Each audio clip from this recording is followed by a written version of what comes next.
स्वागत है आप सभी का हमारे YouTube channel finance with Brijesh पे। आज हम लोग टी शेप बैलेंस शीट का डिटेल एनालिसिस करेंगे, जो कि हम लोग जनरली प्रोप्राइटरशिप और पार्टनरशिप के केस में बनाते हैं। तो आज हम लोग बैलेंस शीट के एक एक फैक्टर को डिटेल में समझेंगे। तो आइए हम लोग स्टार्ट करते हैं।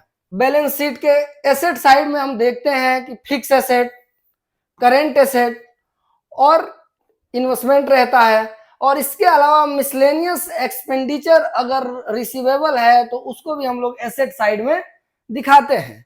इसके अलावा लायबिलिटी साइड में हमारे पास शेयर होल्डर फंड रहता है, इसके अलावा लॉन्ग टर्म लायबिलिटी रहता है और करंट लायबिलिटी रहता है। इसके अलावा कुछ प्रोविजंस रहते हैं जिसको हम लोग डिटेल में देखेंगे। तो आइए एक एक करके हम लोग समझते हैं कि किसका क्या इंपॉर्टेंस है। तो चलिए स्टार्ट करते हैं हम लोग। सबसे पहले हम लोग देखते हैं कैपिटल, नेटवर्थ, यानी प्रोप्राइटरशिप और पार्टनरशिप के केस में जो कैपिटल होता है वो हमारा नेटवर्थ होता है। तो नेटवर्थ का मीनिंग क्या है एक्चुअल में, नेटवर्थ कैसे डिसाइड होता है?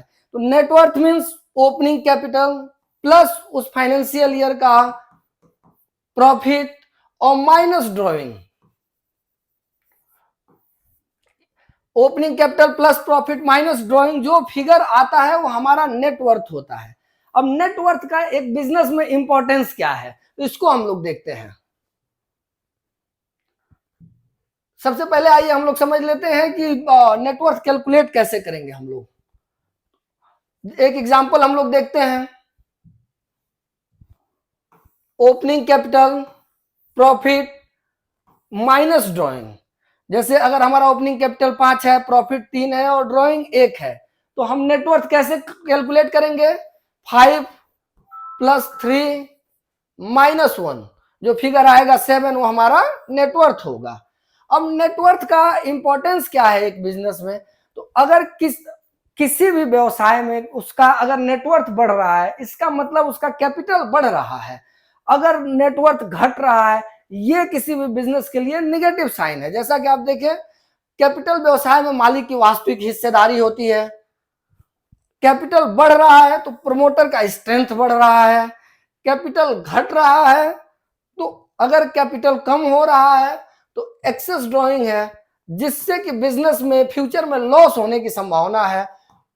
क्योंकि क्या है कि जो कैपिटल हमारा घटेगा तो हमारा रिस्क बढ़ता जाएगा बिजनेस में।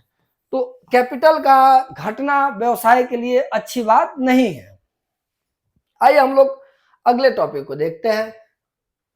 Fix asset. फिक्स एसेट का फॉर्मूला क्या होता है? ओपनिंग फिक्स एसेट, जो भी हमारा ओपनिंग फिक्स एसेट है, minus depreciation plus new purchase. अब ये डेप्रिसिएशन क्या है? किसी भी व्यवसाय में अगर किसी भी एसेट को हम लोग यूज करते हैं तो साल दर साल यूज करने के एक पर्टिकुलर रेशियो में हम उसको डेप्रिसिएट करते हैं, उसके वैल्यू को हम लोग कम करते जाते हैं। कम क्यों करते हैं हम लोग? कि अगर हम एसेट में डेप्रिसिएशन का प्रोविजन नहीं बनाते हैं तो एक पर्टिकुलर टाइम के बाद से हमारा एसेट तो खत्म हो जाएगा, लेकिन हमारे पास उसको खरीदने के लिए नई पूंजी नहीं रहेगी। तो इसके कारण हम लोग क्या करते हैं कि डेप्रिसिएशन करते जाते हैं और एक प्रोविजन बनाते जाते हैं। ठीक है, आइए हम लोग देखते हैं। फिक्स एसेट का टाइप देख लेते हैं। जैसे फर्नीचर, प्लांट मशीनरी, कंप्यूटर इत्यादि, ये सब फिक्स एसेट है। बहुत ज्यादा फिक्स एसेट का मतलब है वर्किंग कैपिटल ब्लॉक हो सकता है। ये भी एक बहुत इंपॉर्टेंट चीज है कि अगर बिजनेस में बहुत ज्यादा फिक्स एसेट हो जाएगा तो इसका मतलब ये है कि हमारे पास वर्किंग कैपिटल नहीं रहेगा, मीन्स बिजनेस को रन करने के लिए हमारी पूंजी कम पड़ जाएगी। तो हमेशा ध्यान रखना है कि जिस व्यवसाय में कम फिक्स एसेट में अगर व्यवसाय रन कर जा रहा है तो व्यवसाय अच्छा है। जिस व्यवसाय में अगर फिक्स एसेट ज्यादा रिक्वायरमेंट है उसमें हमारा वर्किंग कैपिटल ब्लॉक हो रहा है, जो कि व्यवसाय के लिए नुकसानदायक है। बैंक वर्किंग कैपिटल लोन में करंट एसेट को अधिक महत्व देता है। अब क्यों करंट एसेट को अधिक महत्व देता है? क्योंकि वर्किंग कैपिटल जो है हमारा, वो करंट एसेट को के कोलेट्रल में ही हम लोग बैंक फाइनेंस करती है। इसलिए बैंक हमेशा करंट एसेट पे ज्यादा ध्यान रखती है, क्योंकि करंट एसेट ही एक बिजनेस की लिक्विडिटी है। अगर करंट एसेट कम है उस केस में हमेशा लिक्विडिटी रिस्क बिजनेस में बना रहेगा, ये आपको ध्यान रखना है। आगे हम लोग देखते हैं स्टॉक या इन्वेंट्री। स्टॉक या इन्वेंट्री का क्या फॉर्मूला होता है, जो भी हमारा ओपनिंग स्टॉक है प्लस जो हम परचेज कर रहे हैं और जो भी परचेज कर रहे हैं minus cost of good sold, means जो भी हमारा यूज हो जा रहा है, जो भी हम हमारे पास जो भी सेल के लिए जितना हम गुड्स यूज कर रहे हैं। लाइक क्या रहता है कि अगर हम 100 रुपये का कोई सेल करते हैं तो इस 100 रुपये के सेल में ग्रॉस प्रॉफिट हमारा माइनस करने के बाद, ग्रॉस प्रॉफिट जो भी माइनस करने के बाद जो फिगर आता है वो हमारा क्या रहता है, वो हमारा कॉस्ट ऑफ गुड सोल्ड रहता है। तो हमको कभी भी अगर हमारा क्लोजिंग स्टॉक बैलेंस शीट के जो भी बैलेंस शीट में हम लोग क्लोजिंग स्टॉक देखते हैं, वहां पहुंचने के लिए जो हमारा फॉर्मूला होता है वो opening stock plus purchase minus cost of good sold. अब इसमें देखिए हम लोग इसका इंटरप्रिटेशन देखते हैं। स्टॉक रेवेन्यू जनरेट करता है, यदि सेल बढ़ रही है तो स्टॉक बढ़ना चाहिए, लेकिन स्टॉक बहुत ज्यादा हो जाए इसका मतलब ये है कि स्लो मूविंग कंडीशन हो जाता है। इसका मतलब स्टॉक पाइलअप होता जा रहा है बिजनेस में और सेल उसके कमेंसरेटेड नहीं हो रहा है, तो स्टॉक का पाइलअप होना भी अच्छी बात नहीं है। आगे हम लोग देखते हैं, अगर हमारे पास बहुत कम स्टॉक है तो भी समस्या है, और अगर हमारे पास बहुत ज्यादा स्टॉक है, अगर बहुत ज्यादा स्टॉक है अगर हमारे पास, तो यह भी व्यवसाय के लिए समस्या है, क्योंकि फिर हमारा स्लो मूविंग स्टॉक हो जाता है। नेक्स्ट देखते हैं हम लोग डेटर। अब डेटर का फॉर्मूला क्या है, जो भी हमारा क्रेडिट सेल है, जो भी हमारा क्रेडिट सेल है, क्रेडिट सेल मीन्स जो भी सेल हम लोग उधार पे कर रहे हैं उसको हम लोग डेटर कहते हैं। इस केस में भी जनरली जो बैलेंस शीट में फिगर आता है उसमें हम लोग देखते हैं कि जो भी हमारा ओपनिंग डेटर है उसमें हम लोग क्रेडिट सेल को प्लस कर लेते हैं, और जो भी हमारा रिकवरी आता है, रिकवरी को माइनस करने के बाद से जो फिगर आता है वो हमारा क्या रहता है, हमारा क्लोजिंग डेटर रहता है, जो हमारे बैलेंस शीट में आता है। अगर किसी भी व्यवसाय में डेटर बढ़ रहा है तो ये भी उस व्यवसाय के लिए नुकसान है, क्योंकि जो भी हम सेल कर रहे हैं उसका एक पर्टिकुलर पोर्शन मार्केट में उधार रह जा रहा है। ज्यादा डेटर होना बिजनेस में लिक्विडिटी रिस्क का संकेत देता है। अगर हमारा ज्यादा डेटर है तो इससे हमारा रिस्क बढ़ सकता है लिक्विडिटी का। जैसे डेटर ग्राहक से मिलने वाला पैसा है, डेटर जितना कम होगा उतना अच्छा है। मेडिकल स्टोर, ग्रोसरी आदि में डेटर सामान्यतः कम रहता है, क्योंकि इसमें ज्यादा से ज्यादा हम लोग देखते हैं कि कैश सेल रहता है। जिसमें कैश सेल है उसमें डेटर की कम रहेगा। मैन्युफैक्चरिंग और ट्रेडिंग बिजनेस में डेटर अधिक रहते हैं, क्योंकि इसमें ज्यादा से ज्यादा उधार सेल रहता है। नेक्स्ट हम लोग देखते हैं कैश और बैंक बैलेंस। कैश और बैंक बैलेंस लिक्विडिटी को संकेत करता है, यह तत्काल लिक्विडिटी को दर्शाता है। बहुत कम कैश लिक्विडिटी प्रॉब्लम कर सकता है, बहुत ज्यादा कैश आइडल फंड हो सकता है। जैसे अगर हमारे पास बहुत ज्यादा भी कैश है तो यह सामान्यतः आइडल फंड माना जाता है, मीन्स हमारे पास खाली है पैसा, हम उसका कोई यूटिलाइजेशन नहीं कर रहे हैं। बैंक सामान्यतः मॉडरेट कैश को पसंद करता है, कि हमारे पास न तो ज्यादा कैश हो, मीन्स न तो हमारे पास आइडल फंड हो, या न ही हमारे पास कैश का क्रंच हो, ऐसा भी ना हो कि हमारे पास कैश की कमी हो। ठीक है, हाँ। नेक्स्ट हम लोग देखते हैं क्रेडिटर। क्रेडिटर क्या है, जो भी हम अपने सप्लायर से क्रेडिट परचेज करते हैं, जो भी हम उधार पे परचेज करते हैं अपने सप्लायर से, उसको हम लोग क्रेडिटर कहते हैं। अब क्रेडिटर में क्या है कि अगर हमारे पास, अगर हम इसका एक बार एनालिसिस करते हैं कि क्रेडिटर सप्लायर का पैसा है, क्रेडिटर वर्किंग कैपिटल का फ्री सोर्स है, लेकिन अधिक क्रेडिटर होना पेमेंट स्ट्रेस दिखा सकता है। अब हम लोग समझते हैं इस इंटरप्रिटेशन को कि अगर हमको उधार पे माल मिल जा रहा है तो इसका मतलब यह है कि हम कम वर्किंग कैपिटल में भी काम कर सकते हैं, लेकिन इसका नुकसान क्या है कि अगर ज्यादा क्रेडिटर हो जाएगा तो हमारे ऊपर पेमेंट का प्रेशर बनने लगेगा।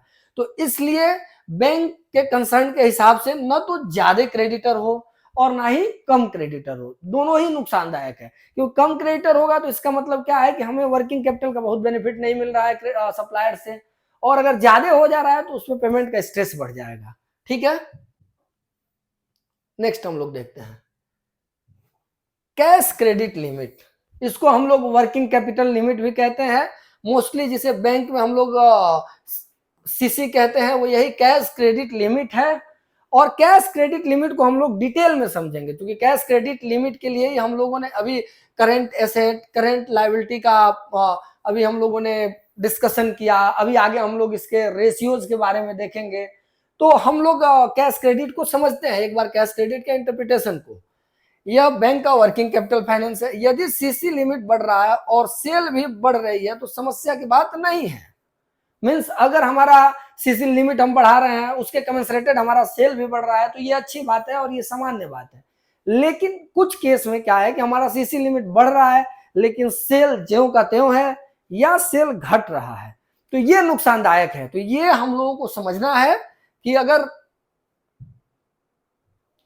सीसी बढ़े और सेल ना बढ़े तो ये वार्निंग साइन है, क्योंकि इसका मतलब क्या है कि हम जो सीसी ले रहे हैं उसका शिफ्टिंग ऑफ फंड हो रहा है। मीन्स जो भी हम सीसी ले रहे हैं बैंक से उसका यूटिलाइजेशन कहीं और कर रहे हैं, क्योंकि अगर हम अपने बिजनेस में उसका यूटिलाइजेशन करेंगे तो डेफिनेटली सेल बढ़ना चाहिए।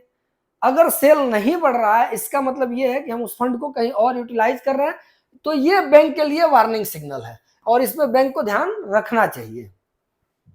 नेक्स्ट हम लोग देखते हैं।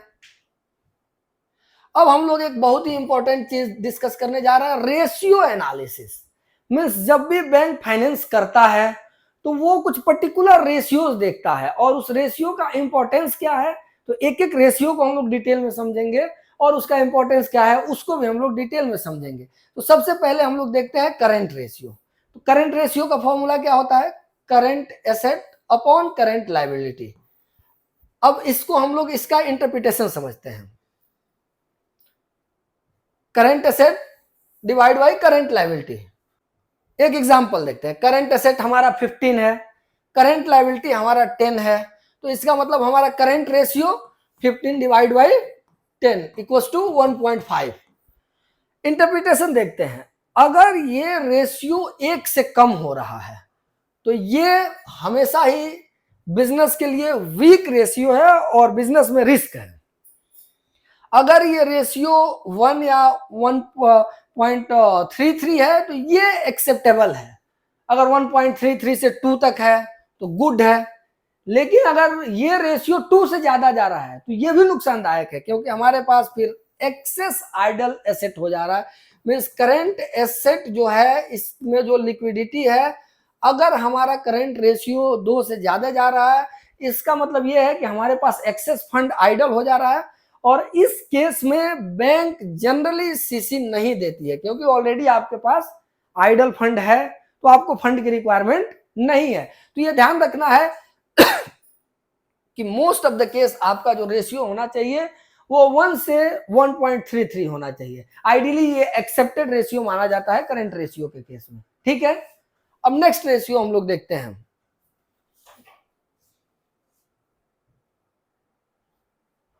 Working capital. वर्किंग कैपिटल क्या है, current asset minus current liability, इसको हम लोग वर्किंग कैपिटल कहते हैं। जनरली जो अभी हम लोगों ने ऊपर डिस्कस किया करंट रेशियो जो हम लोगों ने डिस्कस किया, उसके बाद हम लोग नेक्स्ट जो है वर्किंग कैपिटल के बारे में समझ रहे हैं कि वर्किंग कैपिटल की रिक्वायरमेंट क्या है। व्यवसाय में वर्किंग कैपिटल का क्या रिक्वायरमेंट है, तो वर्किंग कैपिटल करंट एसेट जो भी है divide by current asset minus current liability जो है वो हमारा वर्किंग कैपिटल होता है। इंटरप्रिटेशन समझते हैं। वर्किंग कैपिटल हमेशा पॉजिटिव होना चाहिए, क्योंकि अगर वर्किंग कैपिटल पॉजिटिव होगा तभी हमारा करंट रेशियो जो अभी हम लोग ऊपर डिस्कस किए ये पॉजिटिव आएगा।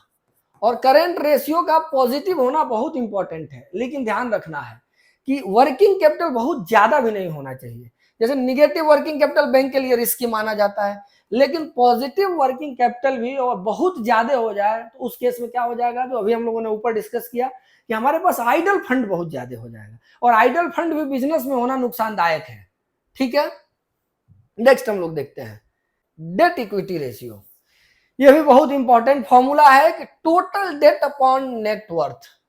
ये बताता है कि अगर हमारा ये रेशियो जितना ज्यादा होगा उतना बिजनेस में ज्यादा लिवरेज है, उतना बिजनेस में ज्यादा रिस्क है। तो ये भी इंपॉर्टेंट चीज है, ध्यान रखना कि डेट इक्विटी रेशियो ज्यादा नहीं होना चाहिए। आइए इसके इंटरप्रिटेशन को हम लोग देखते हैं।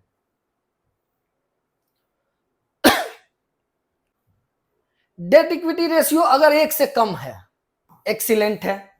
इसका मतलब क्या है कि हमारे पास जो हमारा डेट है वो नेटवर्थ से कम है। अगर 1 से 2 के बीच में है तो गुड है, 2 से 3 तक ये रेशियो एक्सेप्टेबल है। अगर 3 से ऊपर DER जा रहा है, इसका मतलब व्यवसाय हाई रिस्क है व्यवसाय में, क्योंकि हमारे पास डेट को पेमेंट करने के लिए हमारे पास डेट के कंपैरिजन में 1/3 फंड है, जो कि बहुत ही रिस्की है। तो इसलिए अगर कभी भी debt equity ratio 3 and above जा रहा है तो ये बहुत रिस्की रेशियो होता है, और इस केस में जनरली बैंक देखती है और बैंक जनरली लोन देने से बचती है, क्योंकि डेट इक्विटी रेशियो अगर 3 से ऊपर जा रहा है तो उस बिजनेस में हाई रिस्क हो जाता है। ठीक है, नेक्स्ट हम लोग देखते हैं। नेक्स्ट रेशियो हम लोग देखते हैं ग्रॉस प्रॉफिट रेशियो। ऊपर हम लोग जो देख रहे थे पोजीशन एनालिसिस देख रहे थे, मींस जो भी रेशियो था वो बैलेंस शीट से रिलेटेड था। हम लोग ऊपर जो भी देख रहे थे वो पोजीशन एनालिसिस था।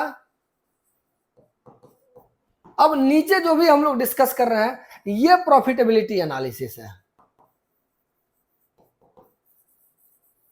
नीचे जो भी देख रहे हैं हम लोग ये प्रॉफिटेबिलिटी एनालिसिस है। मींस अब हम लोग प्रॉफिट एंड लॉस को एनालाइज करेंगे। तो प्रॉफिट एंड लॉस को एनालाइज करने में जो सबसे महत्वपूर्ण रेशियो होता है वो होता है ग्रॉस प्रॉफिट रेशियो। हमारे बिजनेस का ग्रॉस प्रॉफिट क्या है। ग्रॉस प्रॉफिट निकालने का जो भी अभी हम लोगों ने डिस्कस किया ऊपर COGS के बारे में, तो ग्रॉस प्रॉफिट निकालने का फॉर्मूला होता है सेल माइनस COGS। ये जो होता है हमारा, ये हमारा ग्रॉस प्रॉफिट होता है। ग्रॉस प्रॉफिट रेशियो क्या होता है, GP अपॉन सेल। हम लोग ये देखते हैं कि अगर हमारा सेल 100 है और अगर हमारा GP 15 है तो इसका मतलब हमारा GP रेशियो क्या है, 15%। आइए इसको हम लोग डिटेल में देखते हैं। हमारा ग्रॉस प्रॉफिट है 10 लाख रुपया, सेल है हमारा 50 लाख रुपया, इस केस में हमारा GP रेशियो है 20%। इंटरप्रिटेशन देखते हैं। GP रेशियो बिजनेस मॉडल का स्ट्रेंथ बताता है। यदि GP रेशियो हर साल कम हो रहा है तो इस केस में हमारे ऊपर मार्जिन प्रेशर है, मींस कंपटीशन मार्केट में बहुत ज्यादा है, क्योंकि हर साल दर साल हमको अपना GP मैनेज करना पड़ रहा है ताकि हम कंपीट कर पाए। तो अगर किसी भी केस में GP हर साल घट रहा है तो इसका मतलब उस बिजनेस में कंपटीशन बहुत ज्यादा है। Net profit ratio, net profit ratio का फॉर्मूला होता है NP divide by sale into 100। अब यहां हम लोग ये फॉर्मूला देख लें, इसका इंटरप्रिटेशन देखते हैं हम लोग। ये अंतिम प्रॉफिटेबिलिटी को दर्शाता है। ये जितना ज्यादा होगा उतना हमारे लिए बेहतर है, क्योंकि हमारे लोन रिपेमेंट कैपेसिटी को बढ़ाएगा और हमारे बिजनेस में ओन कैपिटल को भी बढ़ाएगा, मीन्स हमारा नेटवर्थ भी इसके अकॉर्डिंग बढ़ेगा। ठीक है, नेक्स्ट रेशियो हम लोग देखते हैं इंटरेस्ट कवरेज रेशियो। ये इंटरेस्ट कवरेज रेशियो क्या है, मीन्स हमारे पास जो भी PBIT है, जो भी हमारे पास PBIT है, means profit before interest and tax, means जो हमारे पास कैश फ्लो है, क्या वो कैश फ्लो हमारे इंटरेस्ट को पे ऑफ करने के लिए पर्याप्त है कि नहीं, ये हमारा इंटरेस्ट कवरेज रेशियो बताता है। इंटरेस्ट कवरेज रेशियो जितना ज्यादा रहेगा उतना व्यवसाय के लिए अच्छा है और बैंकिंग पर्पज के लिए भी अच्छा है। मीन्स अगर ISCR हमारा अगर ज्यादा है तो बैंक के लिए भी ये पॉजिटिव सिग्नल है। इसका इंटरप्रिटेशन हम लोग देख लेते हैं। अगर ISCR हमारा 1.5 से कम है तो वीक माना जाता है, अगर 1.5 to 2 है तो एवरेज है, 2 to 3 है तो गुड है, और अगर उससे ज्यादा है तो एक्सीलेंट माना जाता है। यह रेशियो बताता है कि इंटरेस्ट व्यवसाय के द्वारा जो भी हम लोग फंड इकट्ठा किए हैं उसका इंटरेस्ट हम कितना इजीली पे ऑफ कर सकते हैं। एसेट कवरेज रेशियो, ये भी एक इंपॉर्टेंट रेशियो है। एसेट कवरेज रेशियो भी एक इंपॉर्टेंट रेशियो है, इसको हम लोग डिटेल में समझते हैं। एसेट कवरेज रेशियो हमारा टोटल एसेट में से इंटेंजिबल एसेट घटा देना है, मींस गुडविल, गुडविल, पेटेंट, ये जो भी इंटेंजिबल एसेट हैं उनको हमें घटा देना है टोटल एसेट में से, और उसमें से हमको करंट लायबिलिटी घटा देना है। और करंट लायबिलिटी में से लेकिन ध्यान रखना है कि short term debt current liability का पार्ट नहीं होगा। मींस इन जनरल तो short term debt current liability का पार्ट होता है, लेकिन जब भी हम लोग एसेट कवरेज रेशियो का कैलकुलेशन कर रहे हैं तो उस केस में हम लोग शॉर्ट टर्म डेट को शामिल नहीं करेंगे। मींस आई एग्जांपल एक बार हम देख के डिटेल में समझते हैं।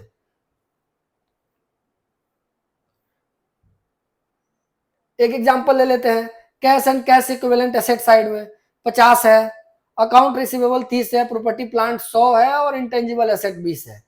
हमारा लायबिलिटी साइड में 60 का पेएबल है और शॉर्ट टर्म डेट है 20 का और लॉन्ग टर्म डेट है 40 का। तो इस हिसाब से अगर हम देखते हैं तो हमारे पास टोटल मिला के एसेट हो जा रहा है 200, लेकिन इस 200 में से ऊपर हम लोगों ने देखा कि इंटेंजिबल 20 है जिसको हम लोग माइनस कर देंगे। तो हमारे पास जो एक्चुअल एसेट कवरेज रेशियो के लिए बन रहा है वो बन रहा है 180। अब करंट लायबिलिटी हमारा कितना है, तो अगर हम देखें तो करंट लायबिलिटी तो हमारे पास 60 है, करंट लायबिलिटी हमारे पास 60 है, लेकिन इसमें से 20 जो है वो शॉर्ट टर्म डेट है, तो इसको हम लोग माइनस कर देंगे। तो एक्चुअल सीन क्या बन रहा है, 180 का हमारा एसेट बन रहा है, माइनस 40 का हमारा करंट लायबिलिटी बन रहा है। इस केस में हमारा 140 का हमारा total asset minus current liability हो रहा है, और हमारा जो टोटल डेट हो रहा है वो 40 और प्लस शॉर्ट टर्म डेट 20 हो रहा है। तो 140 डिवाइड बाई 60 करेंगे, जो भी रिजल्ट आएगा वो हमारा एसेट कवरेज रेशियो होगा। एसेट कवरेज रेशियो में अगर आपको कोई भी कंफ्यूजन हो या ऊपर जो भी डिस्कस हम लोगों ने किया, अगर उसमें कहीं से कोई भी कंफ्यूजन हो तो जरूर आप लोग कमेंट बॉक्स में बताएं हमको। आइए नेक्स्ट डिस्कस करते हैं हम लोग। Debt service coverage ratio, PMEGP, PMFME या कोई भी टर्म लोन करने में बैंक के लिए जो सबसे महत्वपूर्ण रेशियो है वो डेट सर्विस कवरेज रेशियो है। तो हम लोग डेट सर्विस कवरेज रेशियो को बहुत डिटेल में समझेंगे। तो आइए हम लोग पहले देख लेते हैं कि इसका फॉर्मूला क्या है। Cash accrual upon total debt obligation. अब टोटल डेट ऑब्लिगेशन का मतलब क्या है, interest as well as principal. Means जो भी टर्म लोन के केस में हमारा ईएमआई जाता है ये हमारा टोटल डेट ऑब्लिगेशन है, और जो कैश अक्रूवल है वो क्या है, मीन्स हमारा नेट प्रॉफिट प्लस इंटरेस्ट हम लोग इसमें ऐड कर लेंगे, और प्लस जो भी हमारा नॉन कैश एक्सपेंस है, जो भी नॉन कैश एक्सपेंस है इसको भी हम लोग ऐड कर लेंगे। इसके बाद से जो भी हमारा प्रॉफिट आएगा वो हम कैश अक्रूवल कहेंगे। तो cash accrual divide by total date हम लोग करते हैं, मीन्स जो भी ईएमआई है। ऐसा हम क्यों जरूरी है टर्म लोन में, क्योंकि इसी रेशियो से हमें पता चलता है कि क्या व्यवसाय में इतना कैश अक्रूवल है कि हम अपना जो भी डेट ऑब्लिगेशन है उसको पे ऑफ कर पाए। तो इस रेशियो का हम लोग एक बार एनालिसिस देख लेते हैं। अगर डीएससीआर हमारा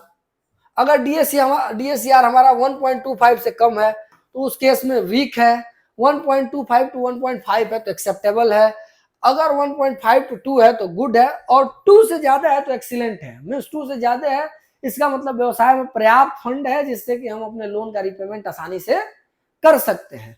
तो इस तरीके से हम लोगों ने बैलेंस शीट के एक एक फैक्टर को समझा, इसके अलावा एक एक रेशियोज को हम लोगों ने डिटेल में समझा।